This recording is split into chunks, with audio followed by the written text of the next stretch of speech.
waxaan doonayaa in aan la wadaago shacwinaha Soomaaliyeed waxaad ka wada warqabteen in dacwadii badda ee u dhaxaysay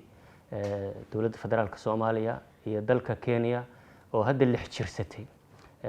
ay mar walba dowladdu diyaar u ahayd heegan oo ahayd waqti badan iyo juhdi madaxweynaha ra'iisul wasaaraha iyo dhammaan xukuumaddu ku bixiyeen sidii ay u meel mari lahayd oo ay u dhaqaaqi lahayd waxaan rabaa inaan idin la wadaago 23 April sanadkan dowladda Kenya waxay geysay dacwad ay ku doodayso in dacwadda badda dib loo dhigo muddo aan xadidnayn sida Ingiriisi ay ku yiraahdeen indefinite period dacwadda gebigeedaba muddo dheer oo aan xadidnayn oo aan cayinayn dib loo dhigo arrinta aad ayaan uga hor nimid qoraal adag oo dood culus xambaarsan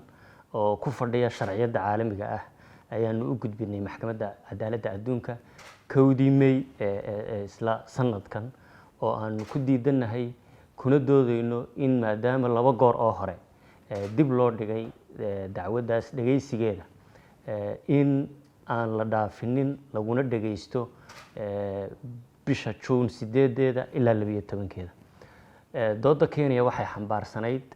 in cudurkan dunida aafeeyay oo iyaga iyo looyaradoodii kala xiray dalkuna ku jiro bando oo aanay suurtagal u ahayn in looyaradoodii arkaan laba iyo in dhaqaalahoodii uu saameeyay oo ayna u haynin dhaqaalo ay looyarada ku kireystaan annaga doodadeedu waxay ahayd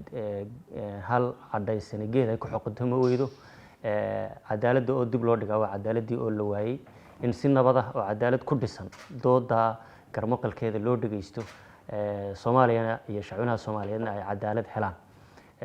waxaanu ku adkaysanay inaan 8 June dib loo dhigin waqtigeediina maxkamaddu habka video conference-ka ay ku dhageysato waayo maxkamaddu waxay soo saartay inkastoo ay ku cusub tahay nidaamkani in dacwadaha ay maqli doonto wixii 31 May ka dambeeya ay online ku dhageysan doonto sida ay u kala culus yihiin iyo sida ay u kala fudud yihiin iyadoo qiimeynaysa maxkamadda awooddaasna iyadoo iska leh Kenya mar labaad iyadoo aan cidnaba aynan weydiisan ayay 2 May ka soo 4 May sanadkan ka soo jawaabtay doodii adkeyd ee Soomaaliya oo aan ku diidanayn dib u dhigka dacwaddaas Soomaaliya waxay mar labaad fursad u heshay in ay ku celiso dood culus oo ay maxkamadda cadaaladda adduunka ka codsanayso 7 May ee sanadkan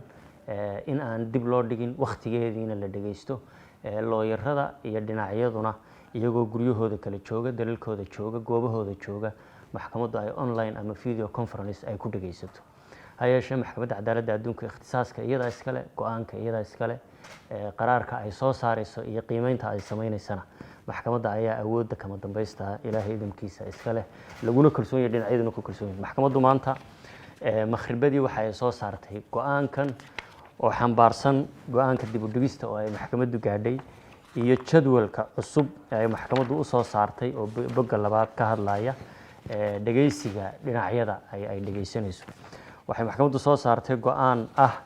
in ilaa 15 March sanadka 2021 dhageysiga dacwadda u dhaxeeya dowladda Soomaaliya iyo dowladda Kenya dib loo dhigay lana dhageysan doono 15 March 2021 17 March iyo 18 March iyo 19 March muddada 4 cisho ah oo 2 cishana ay Soomaaliya leedahay 2 cishana Kenya leedahay maxkamaddu waxay ku sababaysay xaaladda qeyrul caadiga ah ee ka dhalatay sida ay qoraalkeeda ku tiri COVID-19 cudurka dilaaga adduunyada kala wada xiray oo xaalad gaar ah oo aan lagu xisaabtamin ah awgeed inay maxkamaddu dib u dhigtay muddadaas 9 bilood meelaha ku qiyaasan oo ka bilaabmaysa ku eg in la dhageysto 15 March 2021 maxkamaddu waxay ku celisay in dooda kaliya la dhageysanaya ay tahay mid afeed oo aan la aqbali doonin dokumentiyo iyo qoraallo cusub oo aan awal la soo gudbinin mar kale oo hadda maxkamadda dib loogu gudbiyo waayo dooda qoraalka horaa dhinacyada looga dhageystay horay u dhamaatay wixii ka dambeeyana waa go'aanka kama dambaysta ah ee maxkamadda cadaaladda adduunka inay soo saarto garsoorayaashu ka fadhiistaan dhinacyaduna ay helaan oo Soomaaliya ay hesho cadaaladii muddada dheer ay u soo halgamaysay ay u safraysay ka dhursugaysa inay ka hesho maxkamadda cadaaladda adduunka. waa mahadsantihiin. wasalaamu calaykum waraxmatullaahi wabarakaatu.